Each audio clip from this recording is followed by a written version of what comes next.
and welcome to another episode of IGN House Call, where we bring the calls not to your house, but to your house virtually. Anyways, I'm Tash Bunny, your host today. Alongside me is the really cool program people, or the people behind this really cool program called Women Girls, or their Goal Esports program. We have Daniela as well as Shuen. Really excited to bring them in. And if you guys don't know, they are a organization which aims to help and empower girls and women with their goal program. They have it for sports, and now they've come into esports. So before we get into that, hi guys, how are you guys doing? I'm good. Excited for today. Okay, so me and Shuen, as well as Daniela, we've worked together before. I'm also a part of their program, but of course these two are the big brains or the minds behind the program. So guys, starting with Shuen, can you guys introduce yourselves as well as your roles in Women Girls?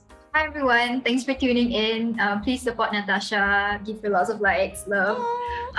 So my name is Shuen, and I am a program coordinator at Women Girls for the GO program, which is a international sports empowerment program for girls.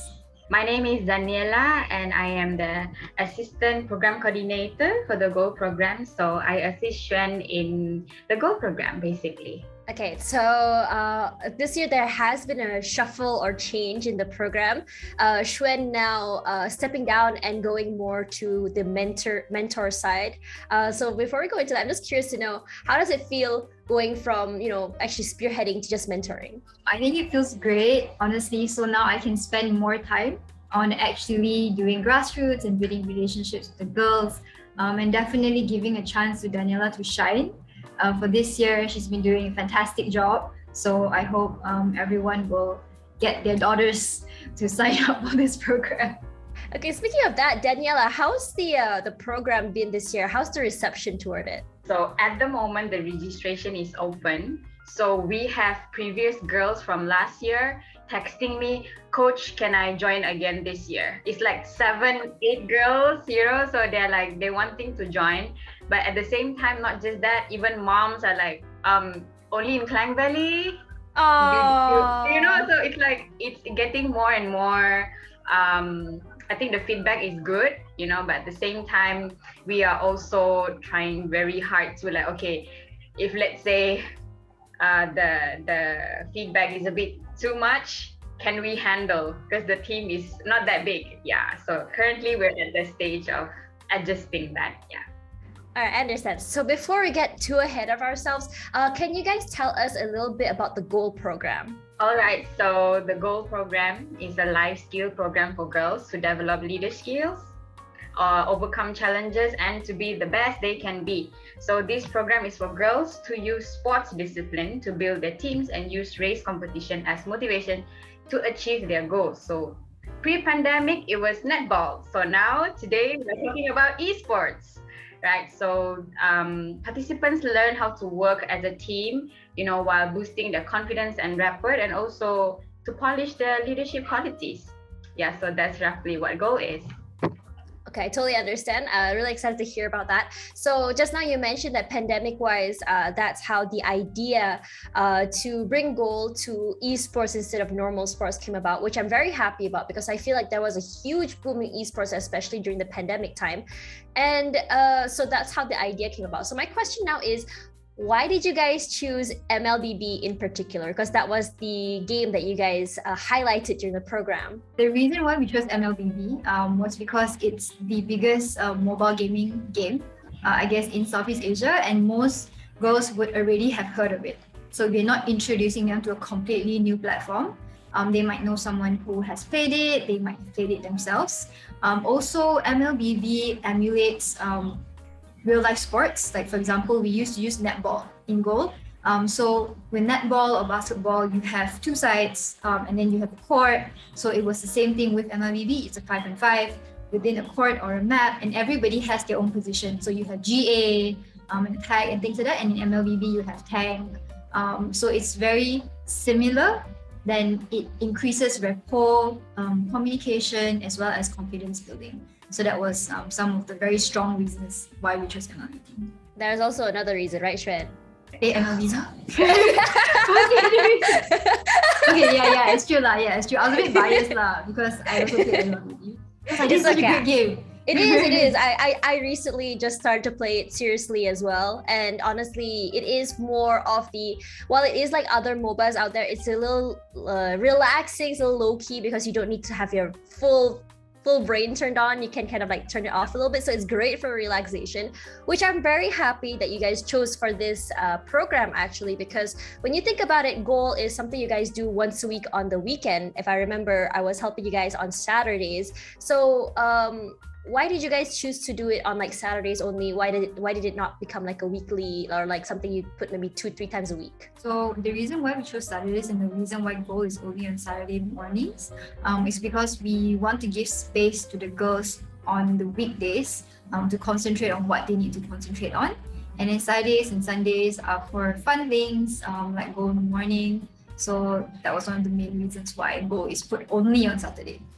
I see. So coming back to goal in general, how is the implementation of goal in schools and like how did this come about actually? So for goal, we were first approached by Women Win, which is our international partner in Amsterdam, to start goal. I think this was back in 2017.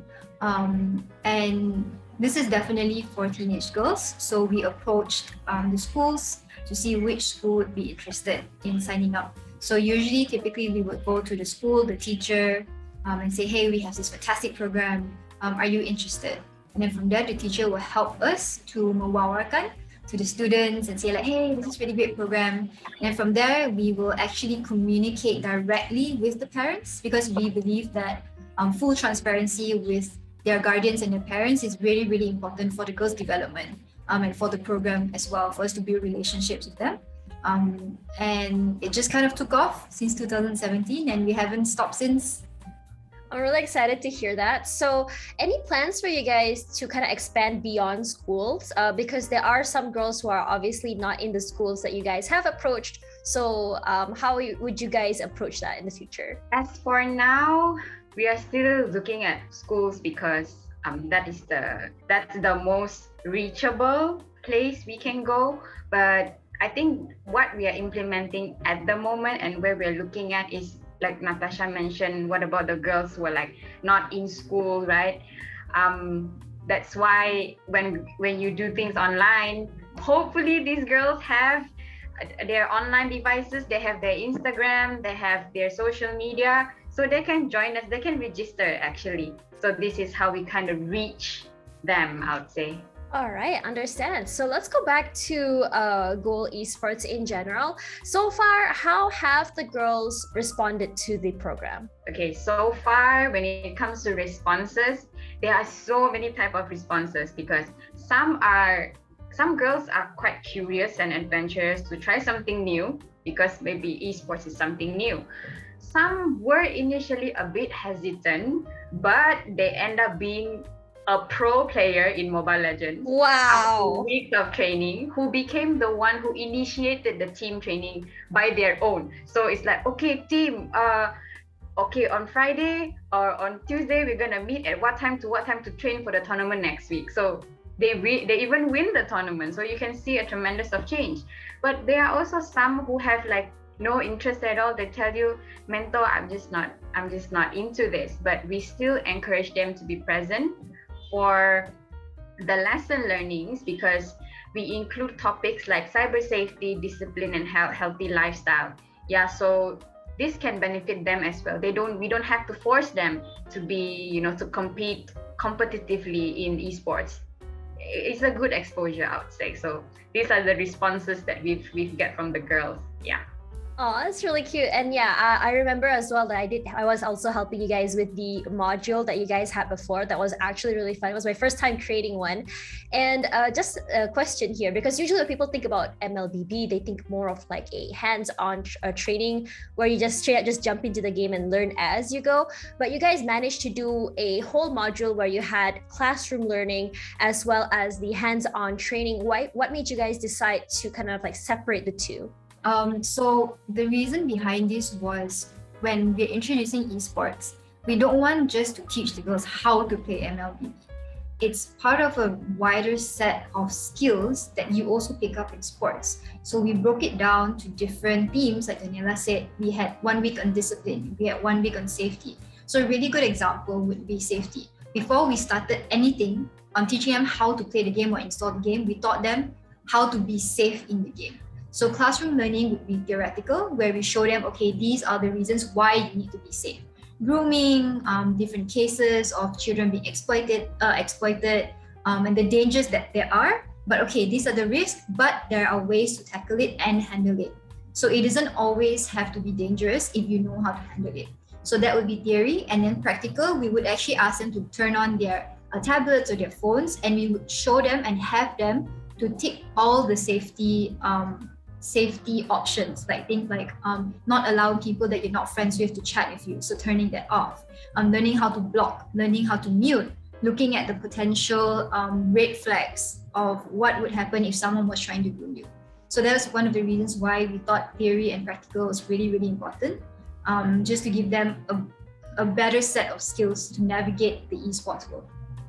Right. And honestly, now that you think about it, I did remember that you guys had those sessions.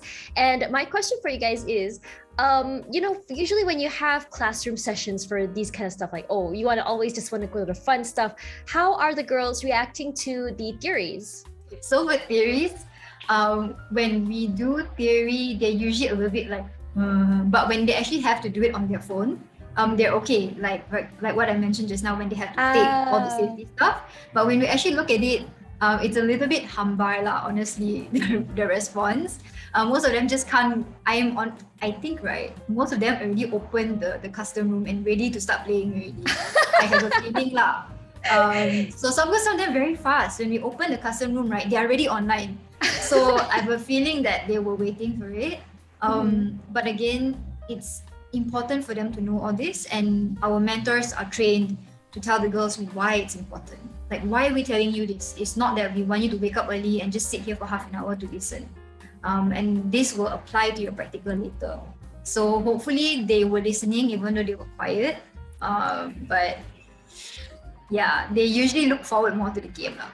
Yeah, I think it's good that you guys put that first, because I do remember that I had a cousin who was playing Roblox a lot, and she had some really weird people messaging her. I mean, thank God she does show it to her dad, but still it is something that I feel should be implemented in all schools, especially since, the age of the internet is now here. Like, why do we not have this yet, right?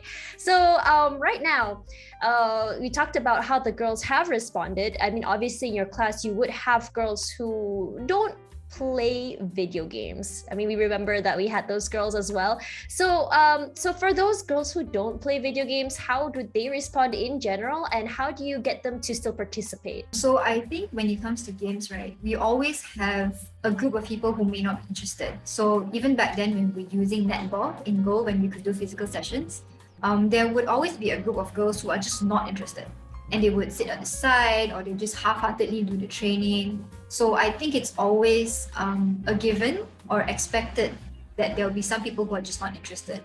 So for us, like Daniela mentioned earlier on, we do not force them to play. It's not like, hey, play lah, join lah, hey, you must lah, if not I minus your mark, demerit and stuff like that. It's just like, hey, this is such a great opportunity, why don't you guys join in, just play for fun. But if they're quiet, it's okay. And we just need to check in on them from time to time. Hey, is everything okay? It's all right, so that they also feel seen, and that the mentors know that they are there in the team. So I think that for girls who maybe initially they may not have been so interested, as the mentor keep checking in with them, they also feel good lah. They know that, mentor knows that I'm in the team, I'm part of the team. And who knows, like maybe it might something spark in them, I want to try. So that is the most important thing, that a person thinks, I think I'm not familiar, but I want to try. So we have had a few cases like that, where they were just not interested. But because the mentor kept checking in with them, they say, Coach, saya nak join lah this time, this competition. So some of them really took us by surprise, but I'm just really glad that they decided to voice up and give themselves the chance to just try. Okay, so now let's talk about something else, because growing up, I remember my parents were like, video games is bad. You shouldn't be playing that stuff. It's bad for your brain. So I'm not sure if, since, esports did take a boom, I'm not sure if parents' mindset have changed about that. So how are the parents' responses to this program? Honestly, I was quite surprised. Majority parents are okay. We've only had one parent. One parent who actually the participant personally reached out to me and said her father doesn't allow, because back then she played too much games. So the father said no games anymore. So I also personally reached out to him, and he was very firm about that. So I said, okay, that's all right. We wouldn't force her, so she doesn't have to come for the esports section. But we honestly were super lucky. We didn't have any disagreements or anything like that. And I think partly it's because since the beginning of the program, in the orientation and the brochures, we have been very upfront and transparent that we are using esports, and we always list the reasons why we are using esports, and what are the benefits, and also the background on how fast esports is expanding. So I think that's one of the reasons why we didn't have any major kickback from the parents. Yeah, I think I would probably want to share one story, just a short one, where I think one of our girls, she came from not from like a very, very rich family, and then I think she was one of the team who won, and then she got like a Grab voucher, if I'm not mistaken. Wow. Shuen. So it was like a present from us to like, hey, congratulations. And she came back and tell us, I brought Grab food for my family to eat, including my parents. So that's something like, it relates to like, I hope her parents understand, so yeah, that's just a little bit of a story that we So sweet. Yeah. Honestly, I think that's a good thing as well for the parents, because it does show that, with what she earned, she really wanted to show her parents that she could share it with them. And I think that's a really, really good trait to have.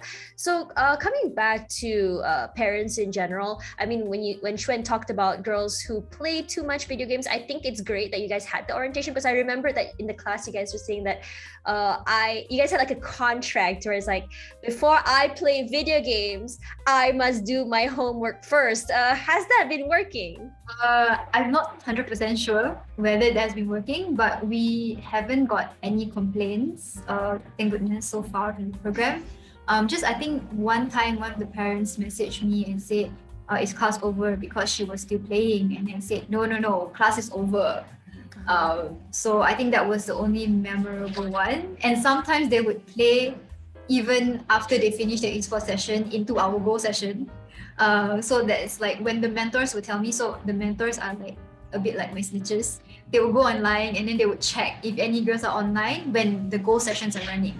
So after esports session, school session, then they would tell me, and then I would text the parents and just kind of like say, hey, she's not supposed to be playing now, it's only 9 to 10. And also, if any parent were to approach us, like the case I mentioned just now, where parents ask me like, hey, is class over, she's still playing, it's like 2 p.m. already.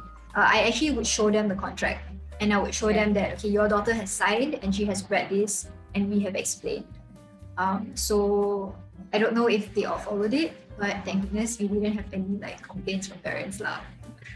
Okay, I'm glad about that. So let's go to talk about the mentors for now, because as far as I know, you guys, the mentors are a voluntary basis where you guys do reach out to other women out there if they do play MLBB and ask them to assist in your class. So what are your reasons for having volunteers help out? All right, so the reasons of us having volunteers is because they are the people who play ML, right? They know what is it to be out there with all these without all this safeguarding, right? The one we teach the girls, so they know how dangerous it can be. So when we have someone who volunteer, they kind of have roughly know what to do. Like, okay, you're not supposed to chat with these kind of people because it's dangerous. But of course, we will provide a guideline. Okay, so another question I have is, what are the requirements to become a mentor?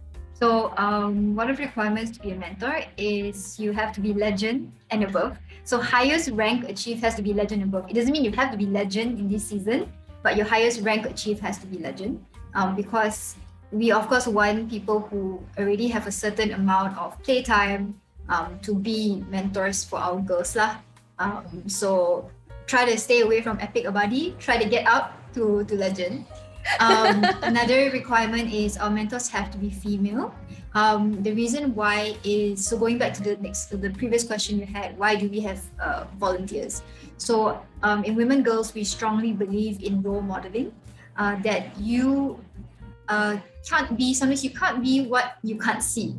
So when you see that there are so many women or someone that you look up to playing games, you would think, it's fine and I can achieve that as well because someone has already done it.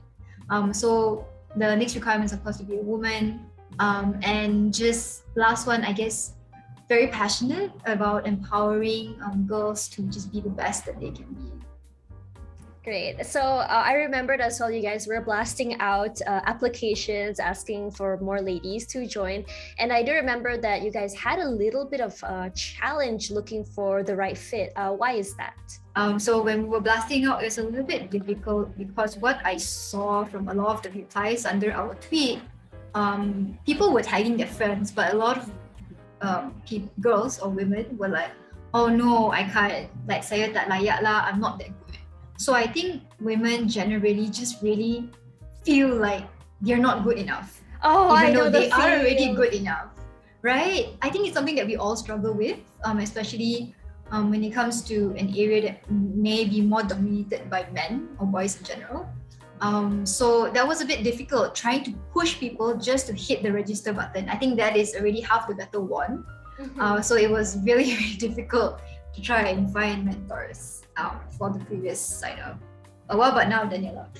Now it's still like that, I think. I think it's more of like only ML, you know? Is there any other game? So I'm like, oh no, we are looking at ML specifically. Okay, then no. Yeah. So yeah, that's one of the challenges that I'm facing at the moment. Right. Yeah. So I understand as well, like you don't necessarily do get paid, but you do get a token out of this. Do you think it would change if, say, that you guys advertise that you do get a token for helping out? That's a curious question. I'm not sure if we advertised previously that token is provided, but that's a good point. Yeah. I think that might make a difference, but I'm not sure. So going to the next question. So because a lot of girls, they don't necessarily have a tablet or a phone for this program. So how do you deal with that problem? So upon registration, in the registration form itself, we will have a question asking the girls, do you have a device at home? You know, a device that you can use for yourself, for you to come into the goal program first, the goal program. So they will say yes or no. So the ones who said no are the ones we personally call and ask. So actually, you know, the family background, how do they, because now school is half online, half physical, but back then it was online, right? So okay, how did you do your PDPR back then? I shared with my siblings. We will have a few feedbacks, and then we will see from then on if they really don't have a device. We will provide Samsung tablets for them to join. Yeah. And does this also include internet? Yes, with data. Wow. Okay. So, moving back to that just now about data and tablets, how did you guys manage to get the funds for the program? Is it sponsored or? So this is part of our Go program grant or our funding to provide devices and connectivity for the girls. Right. Okay, that's really exciting to hear. And also, when you guys interview these girls for devices, have you had anyone try to scam their way into getting a device or? Did you share? I wouldn't say scam, but when we reach out to the parents, they would tell us, "Oh no, she has a computer at home." So we talk to them, but we also call the parents after that to explain to them. So like I mentioned earlier on, goal definitely is very transparent. We try to build relationships with the parents and also the girls. So I wouldn't say scam lah. Sometimes they're just very blur. Because some of them are only 13 and 14. And in 13 and 14, it's like you just finished as SK, you just came out. Sometimes you just really don't know what's happening. Yeah. But so far we have good track record lah when it comes to pinjam the tabs. I see. So is the process of loaning out the tablets and getting them back like very smooth? Because I understand that some girls can be pretty far away from you guys. So for the ones in, you can talk about Sabah one because she actually flew to Sabah. So I think for the ones around Klang Valley, so far so good. It hasn't been difficult because the school is always the main point. The center point. So all the girls are familiar with the schools, they're familiar with the teachers. So that honestly hasn't been a problem. But for this year, we expanded to Sabah. So maybe Daniela can talk a little bit about that. So that's why she was in Sabah the other day. Yeah. Okay. So because last year, I think once we got the tablets and then we kind of like posted to them. Yeah, Shuen, we posted to the teachers and to distribute it to the students. And then when goal finished, we collect the tablets to reset, reformat, and check and clean for the next cycle. And then we were like, oh no, what do we do with the ones in Sabah? Do we ship them back, clean it here, and give it back to them? Then I was thinking, no, this is not sustainable. Might as well we teach the teacher how to reset everything. At least he knows what's going on, you know. So yeah, we went there, and then I think within 24 hours, 30 tablets clean and packed, and we just serviced. You know, some needed some software reformatting. So yeah, so that was how the logistic planning needs to be sometimes when it comes to digital things. Yeah. Okay, so this is really great news because just now you guys, Shuen said that it was just in Klang Valley, but now this year I think you guys are just starting off in Sabah, I believe. So why did you guys choose Sabah as your next state to conquer? So one of the reasons was previously goal we were a bit limited because it was physical and we didn't have enough people. But when everything went online, it became very, in a way, limitless.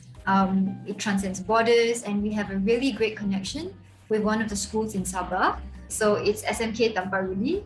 The fantastic students, fantastic teachers. So we decided to reach out to them because we know that they would be just great for the program, and the teachers are so supportive. So which is why we decided to go over to Sabah, and who knows, maybe this year they might be branching out to more schools.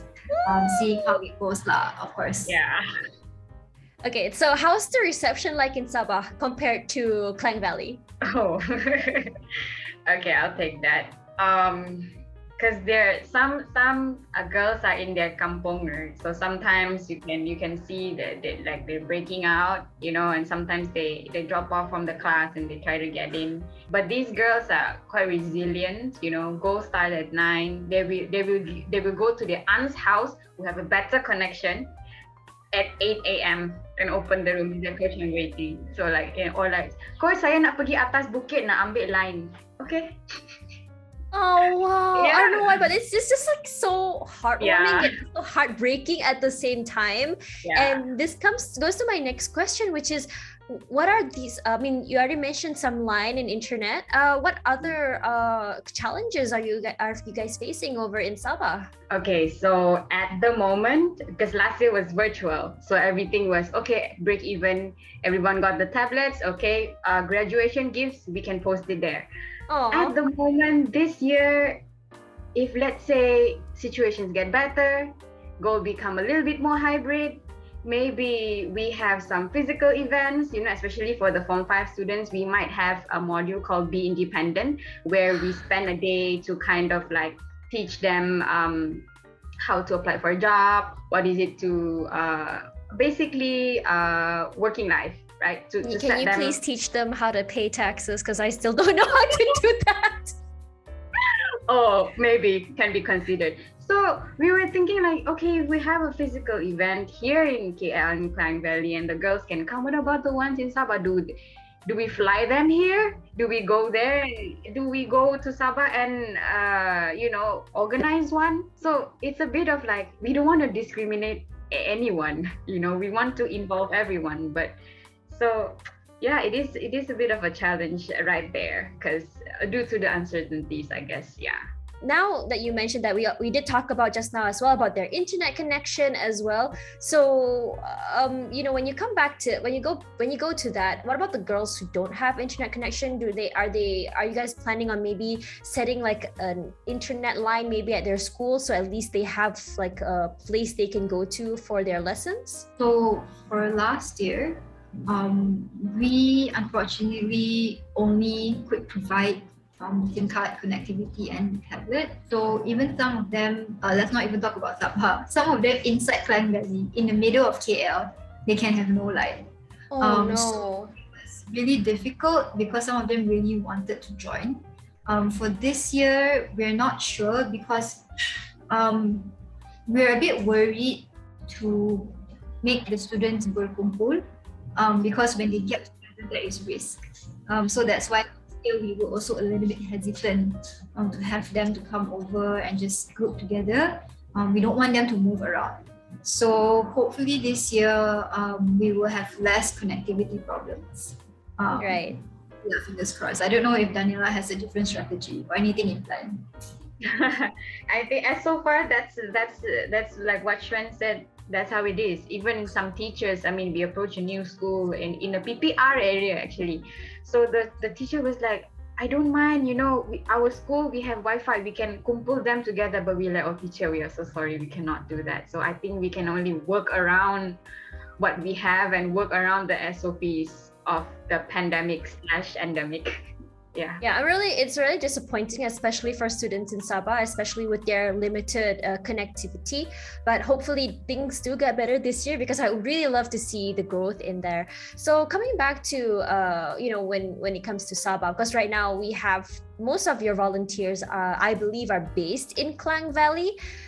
So when say that you're moving on to Sabah eventually, will you be finding mentors based in Sabah, or are you guys gonna go still with like mentors from wherever? I think at the moment we still looking at Klang Valley, but of course because it's virtual. But then again, it's good to have like a hub in Sabah where the Sabahan girls can see like, hey, Sabahans can do it too. So because how do you say, we have the mentality, because I'm from Sabah myself, it's like, oh KL, wow, gempak, wow, gempak lah, but then again, for us to have a hub in Sabah when the mentors or the coaches can be Sabahan, it's easier for us to like kind of monitor, and then also be a role model like Shuen said. Yeah, so I'll say this is part of our planning, but not so soon, I guess. Yeah. So speaking of that though, when you talk about students from different places like Sabahan, they have their own slangs, lingos, and even I'm not sure if it's a different language in general. Is there like a a language barrier between the students and the mentors? It's the same language, but the slang is different. So I think initially maybe yes, because I see girls that I don't know, they're quite quiet. And then sometimes, also coming from a Sabahan myself, back then when I was still a kid, you kind of feel like you salah cakap, or you feel like, oh, is my language too baku for them? So it has a little bit of barrier. So, but then again, because of like what Shuen mentioned, the coaches and mentors have to have like the encouragement, encourage them. So they kind of slowly open up, and then sometimes they just say it out, they don't, even with the barrier, they just say it out. Yeah. We do have mentors from Sabah. Kan, Daniela, Iman. One only. Iman. Who else? I thought there was another one. Afi. But Afi is in my class lah. But we do have those from Sabah. And generally we do try to pair the ones from Sabah who can speak the Sabah slang or with the Sabah girls. But it's always good to get a good mix so everyone understands each other better. Right.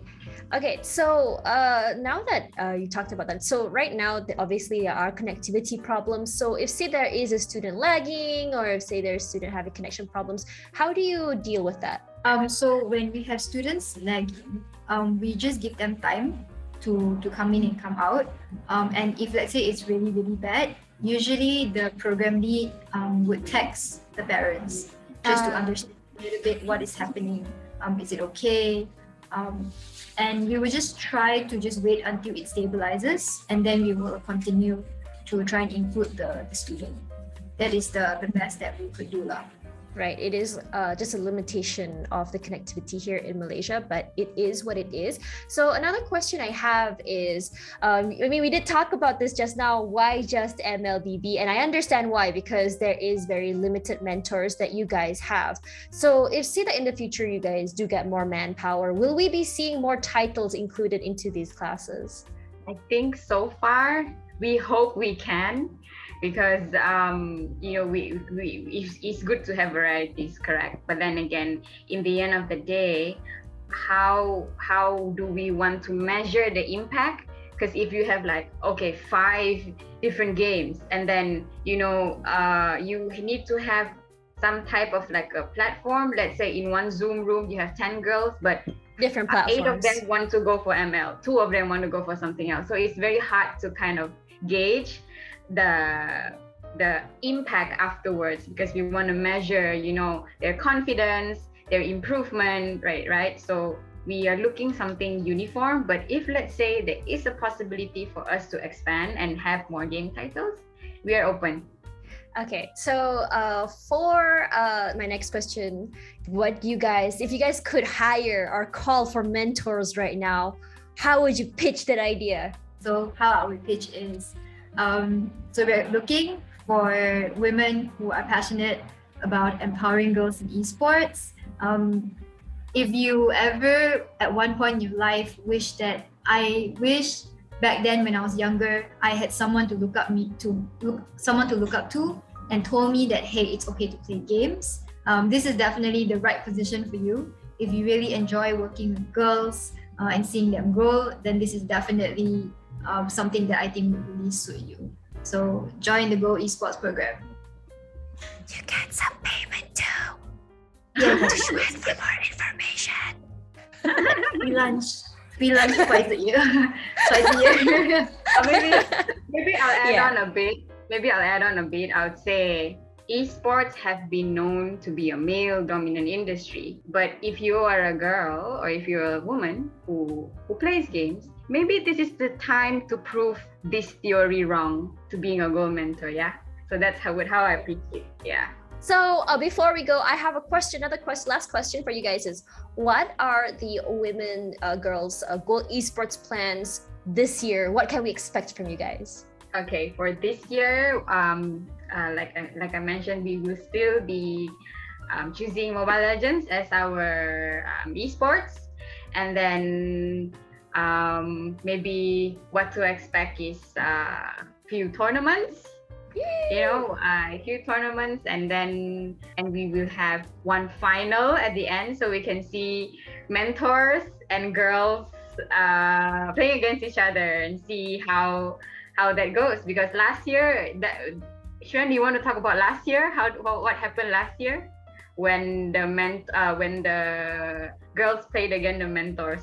It was really, really fun to watch the girls play against the mentors, and also just to gauge how good the girls are, and for the girls to be able to see their teammates or their fellow goal participants just kind of really being toe-to-toe with the mentors. So I think it's a very good experience for the girls to also know that they have that skill and they can achieve that.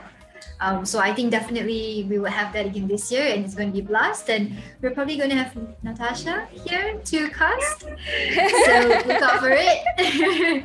And tune in if you guys want to listen to Natasha casting.